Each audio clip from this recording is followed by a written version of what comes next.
Esses personagens estavam a um passo de se tornar os maiores vilões dos seus próprios animes. E o pior, em alguns casos teria feito total sentido.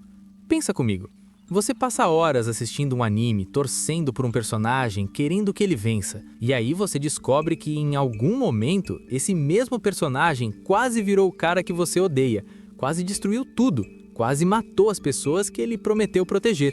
Isso é perturbador de um jeito que fica na sua cabeça. Hoje a gente vai falar dos 10 protagonistas que chegaram perigosamente perto de cruzar essa linha, e alguns deles chegaram mais longe do que você imagina. O problema com heróis de anime é que a gente costuma colocar eles num pedestal. A gente acha que eles sempre vão fazer a escolha certa, mas os melhores escritores de anime sabem que um herói sem tentação não é um herói de verdade, é só uma fantasia. Os personagens dessa lista foram empurrados, machucados, traídos e colocados em situações onde a linha entre herói e vilão ficou completamente invisível. Alguns quase cruzaram essa linha por raiva, outros por dor, e alguns porque o sistema ao redor deles era tão quebrado que virar vilão parecia a única saída lógica. Vamos começar. Número 10. Deku, de My Hero Academia. Sim, Deku, o garoto mais puro e esforçado do anime de super-heróis mais popular dos últimos anos, e ele quase virou vilão. Tem um arco na parte mais recente do mangá e do anime onde Deku some da escola, fica semanas sozinho nas ruas e começa a agir de um jeito que beira o que qualquer vilão faria. Ele para de dormir, para de comer direito, começa a tomar decisões sozinho, sem contar pra ninguém, e fica obcecado em resolver tudo no braço.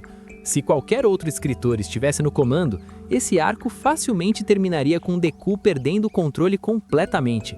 O que salva ele não é força, é os amigos da UA que vão atrás dele e literalmente batem na porta até ele ouvir. Sem isso, Deku provavelmente teria se destruído e talvez destruído outras pessoas junto. Número 9. Yusuke Urameshi, de Yu Yu Hakusho. Yusuke não é o tipo de personagem que você esperaria ver nessa lista, porque ele já começa o anime como um moleque problemático. Mas tem um momento específico no Torneio das Trevas, onde a herança demoníaca dele começa a acordar, e a personalidade que aparece junto com essa transformação não é a do Yusuke que a gente conhece. É algo mais frio, mais cruel, e que genuinamente considera deixar tudo para trás e escolher o lado dos demônios. O que o traz de volta é basicamente raiva no bom sentido. Ele decide que prefere vencer como ele mesmo do que existir como algo diferente, mas por um tempo foi incerto. Número 8. Kirito, de Sword Art Online. Kirito tem momentos ao longo da série inteira onde o jogo literalmente testa se ele vai quebrar ou não. No primeiro arco de SAO, depois de perder pessoas que ele tentou proteger, tem uma versão sombria de Kirito que começa a aparecer. Ele se isola, começa a agir como um lobo solitário e toma decisões que colocam outras pessoas em risco sem se importar muito. Em Alfheim Online, a raiva que ele sente por causa do que Sugo faz com a Asuna chega a um nível onde, num jogo sem consequências reais, ele simplesmente quase vai longe demais. O jogo que não tem regras reais é exatamente o tipo de ambiente que revela o que uma pessoa realmente faria se não houvesse punição, e o que Kirito faz nesse momento é sombrio. Número 7. Kaneki Ken, de Tokyo Ghoul. Kaneki é talvez o exemplo mais óbvio dessa lista, mas ele precisa estar aqui porque nenhum outro personagem ilustra essa queda tão bem. No começo, Kaneki é um estudante tímido que não queria machucar ninguém. Depois da transformação, ele ainda tenta manter essa parte de si, mas depois da tortura pelo Jason, algo quebra, e a versão de Kaneki de cabelo branco que aparece depois não é um herói tentando se controlar, é alguém que genuinamente não se importa mais com quem vai ser machucado no processo. Ele vai a lugares e faz coisas que qualquer pessoa de fora chamaria de comportamento de vilão. A linha que separa ele de um antagonista real nessa fase é basicamente quem ele escolhe atacar, e só isso. Número 6. Shinji Ikari, de Evangelion. Evangelion é um anime que trata saúde mental de um jeito que nenhum outro anime fazia na época, e Shinji é o centro disso. Um garoto traumatizado, abandonado pelo pai, forçado a pilotar uma máquina gigante e carregar o peso do destino do mundo sem ninguém realmente se importando como ele tá. No fim do anime, especialmente no End of Evangelion, Shinji chega a um ponto onde literalmente poderia acabar com a humanidade, e por um momento ele considera, Não de um jeito caricato de vilão querendo poder, mas de um jeito humano, exausto, onde alguém que foi destruído por todo mundo ao redor dele finalmente tem o poder de fazer tudo parar. O que o impede é tão complicado e simbólico que os fãs debatem até hoje o que realmente aconteceu na cabeça dele. Número 5. Guts, de Berserk. Guts é um personagem que vive tão perto da escuridão que às vezes é difícil separar o herói do monstro. Depois do eclipse, depois de perder Griffith da pior forma possível, depois de ver tudo que ele amava ser destruído, Guts se torna o Espadachim Negro.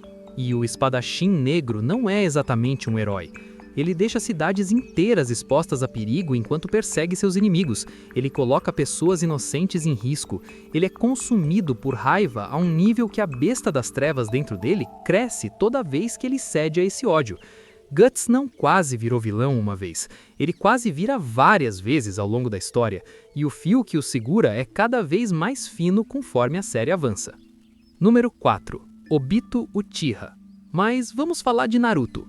Espera, você provavelmente esperava Sasuke aqui. E Sasuke também merece menção porque ele literalmente se juntou a Orochimaru, tentou matar o Naruto e passou anos querendo destruir Konoha. Mas Naruto, o próprio protagonista, tem um momento que a maioria das pessoas esquece ou ignora. Quando Pain mata Hinata na frente do Naruto, o modo raposa de 9 caudas que aparece não é o Naruto tentando proteger as pessoas, é o Naruto completamente perdido dentro de um poder que queria consumir tudo. Ele chega a ter 8 caudas, uma a mais e o selo quebra completamente e a raposa se liberta, destruindo provavelmente todo mundo ao redor. Não foi heroísmo que parou isso, foi Minato, o pai morto de Naruto, aparecendo de dentro do selo para literalmente impedir o filho de se destruir. Sem essa intervenção, Naruto não salva ninguém naquele dia. Número 3. Hyakimaru, de Dororo. Dororo é um anime menos conhecido que merece muito mais atenção, e Hyakimaru é um dos protagonistas mais moralmente complexos que já apareceram no formato. Nascido sem a maioria dos seus órgãos porque seu pai fez um pacto com demônios para ter poder político, Hyakimaru passa o anime inteiro recuperando partes do seu corpo, matando esses demônios. Parece simples, mas conforme ele recupera os sentidos, como visão, audição e tato, ele começa a sentir o mundo de um jeito que o enche de raiva em vez de gratidão. Ele descobre que matar os demônios causa sofrimento para as pessoas da região que dependiam da prosperidade que esses pactos trouxeram, e a resposta de Hyakimaru para isso é basicamente, não é problema meu. Em vários pontos do anime, ele ataca pessoas que não são demônios. Ele considera matar o próprio irmão. Ele chega perigosamente perto de decidir que qualquer humano que fique no seu caminho é um obstáculo, não uma vida. Número 2. Eren Yeager, de Attack on Titan. Esse é o caso mais famoso dos últimos anos e por uma boa razão. Eren começa como o herói clássico. Raiva, determinação, vontade de proteger as pessoas que ama. E aí, conforme as temporadas avançam, a gente vai percebendo que Eren não quase virou vilão. Eren virou vilão. O Rumble que ele inicia no final da série mata centenas de milhões de pessoas inocentes ao redor do mundo. Ele mesmo toma essa decisão. Não foi uma possessão, não foi uma manipulação completa. Foi uma escolha. O que torna Eren único nessa lista é que a série não te deixa ignorar isso. Ela te força a sentar com o desconforto de ter torcido por esse personagem por 4 temporadas e agora precisar decidir o que você acha do que ele fez. Foi ele um herói que foi longe demais? Ou foi ele um vilão que teve uma origem simpática? Essa pergunta não tem resposta fácil, e é exatamente por isso que Eren está no número 2. Número 1. Tanjiro Kamado, de Demon Slayer.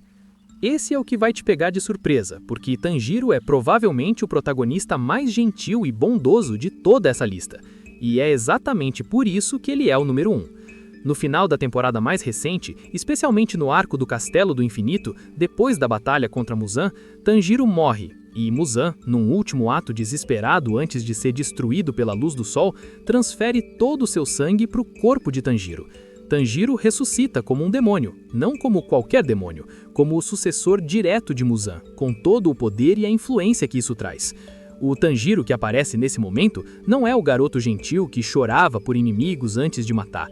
É algo diferente, frio, poderoso e completamente disposto a matar os amigos que acabaram de lutar do lado dele por horas. Inosuke, Zenitsu e Kanawa precisam lutar contra ele. Kanawa usa a última dose do remédio de sangue de Wisteria na sua seringa para tentar trazê-lo de volta, sacrificando a visão de um olho no processo. E mesmo assim, o que finalmente alcança o Tanjiro dentro daquele monstro não é o remédio, é a voz dos amigos e da família puxando ele de volta de uma escuridão onde ele literalmente já estava escolhendo matar as pessoas que ama.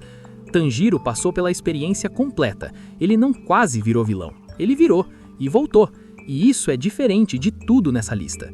O que todos esses personagens têm em comum não é fraqueza, é o contrário. São personagens que passaram por coisas tão pesadas que qualquer pessoa normal teria quebrado muito antes.